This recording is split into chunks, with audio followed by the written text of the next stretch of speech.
Hello, sports fans. Welcome to Super Sports Central. Today, we're going to be going over my Week 9 college football rankings. So, going over last week's rankings, what those teams did in Week 8. Last week at number 10, I had BYU. They escaped Oklahoma State, winning 38-35. 9 was LSU. They easily beat Arkansas 34-10. 8 was Alabama. They lost to Tennessee 24-17. 7, I had Notre Dame. They easily beat Georgia Tech 31-13. 6 was Penn State. They were on a bye. 5, I had Miami. They beat Louisville 52-45. 4, I had Georgia. They beat Texas 30-15. 3 was Ohio State. They were on a bye. 2 was Oregon. They destroyed Purdue 35-0. And 1 was Texas. They lost to Georgia 30-15. But getting into this week's rankings, beginning things at number 10, I've got BYU.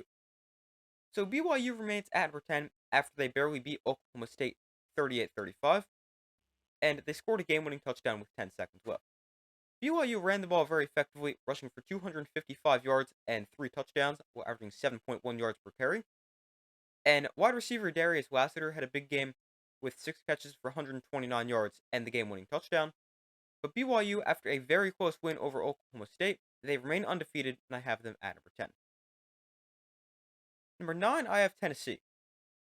So Tennessee re-enters my top 10 after they beat Alabama 24-17. But once again for Tennessee, this wasn't the greatest performance. But they did do a good job being able to beat a good Alabama team despite not playing their best game. This was actually the third straight week Tennessee was shut out in the first half, but they used a big second half where they outscored Alabama 24-10 to get the win. Running back Dylan Sampson was great as he has been all season, as he had 139 yards and 2 touchdowns, and was a big part of Tennessee's ability to run the football, as they had 220 rushing yards as a team. And then the Tennessee defense was great as usual. They allowed just 17 points, and they still haven't allowed 20 points in a game this season. Their defense also forced 2 turnovers, and it wasn't the greatest game for Tennessee, but they were able to beat a good Alabama team. If they can clean up the penalties and the turnovers, and their offense can get going again, this is a very dangerous team with how good this defense is. But I have Tennessee at number 9. 8th, I've got LSU. So LSU comes in at number 8 after they beat Arkansas 34-10. They were good offensively, putting up 34 points. They ran the ball well, rushing for 3 touchdowns.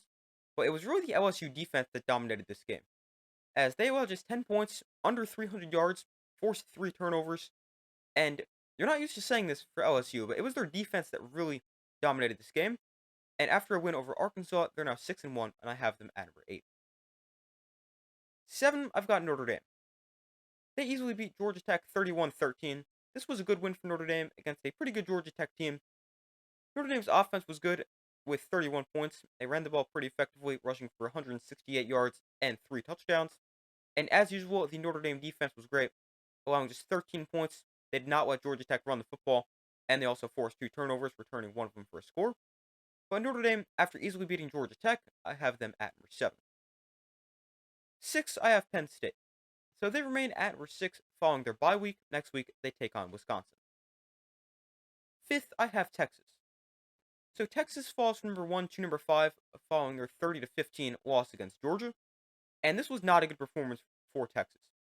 They trailed the entire game. Their offense was awful. They scored just 15 points, turned the ball over 4 times, and could not get anything going offensively as they averaged just 3.4 yards per play and had just 259 yards of offense. The Texas offensive line also greatly struggled, allowing 7 sacks. Then defensively for Texas, they weren't terrible. Now you look at them allowing 30 points and think that's not great because it's not, but Georgia had a short field for most of their scoring drives with the amount of times Texas turned the ball over. But Texas, after their first loss of the season, they fall to number 5. Coming in at number 4, I have Miami. So Miami moves up to number 4 after they beat Louisville in a thrower 52-45. The Miami offense continued to be one of the best in the country, and quarterback Cam Ward continued to play like a Heisman contender as he threw for 319 yards and 4 touchdowns. Miami receivers Sam Brown and Xavier Restrepo both had at least 100 yards and a touchdown. And Miami also ran the football very effectively, rushing for 222 yards and 2 scores. Now, the defense for Miami wasn't great, allowing 45 points and 450 total yards. But the Miami offense looks like one of the best offenses in the country, arguably the best. And they continue to find ways to win, and I've got Miami at number 4. Third, I've got Ohio State. So Ohio State remains at number 3. They run a bye. Next week, they host Nebraska. Coming in at number 2, I have Georgia. So Georgia moves up to number 2 after their 30-15 win over Texas. And this was a great win for Georgia. They went on the road, and they convincingly beat a really good Texas team. But Georgia, they led the entire game. They took the lead in the first quarter and never looked back. And to make this even better for Georgia is they were still able to convincingly beat a good Texas team, even though Carson Beck really struggled, as he had just 175 yards and also threw 3 picks. But the Georgia offense was still able to put up 30 points. Running back Trevor Etienne was great with 87 yards and 3 touchdowns. And the Georgia defense was dominant, allowing just 15 points, 3.4 yards per play, and also getting 7 sacks. But Georgia, after a big win over Texas, they're at number 2. And coming in at number 1, I have Oregon. So Oregon moves up a spot to number 1 after they beat Purdue by a score of 35-0. The offense was great, and Dillon Gabriel continued to look like a Heisman contender as he threw for 290 yards, 2 touchdowns, and a pick. And Oregon also ran the football effectively, rushing for 3 touchdowns, and receivers Hez Johnson and Evan Stewart both played good games. Then the Oregon defense was good, not allowing a single point, but something to note, they did allow over 200 yards on the ground, so they will need to fix that.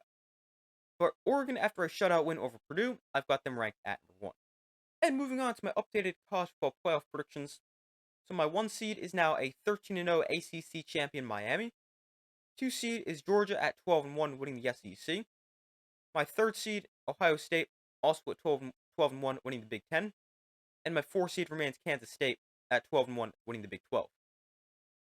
5 seed, I've got Oregon at 12-1. My 6th seed is BYU at 12-1. 7th seed, Notre Dame at 11-1. 8th seed, Penn State, also at 11-1. 9th seed is Texas at 11-2. The 10th seed, I have Tennessee at 10-2. My 11th seed is Clemson at 11-2. And my 12th seed remains Boise State at 12-1 and the Mountain West Conference champion. But those are my Week 9 college football rankings and my updated college football playoff predictions. Thank you guys for watching. Be sure to like this video, subscribe, turn notifications so you don't miss any other upcoming videos. I do my best to post as often as possible, and I will see you in the next video.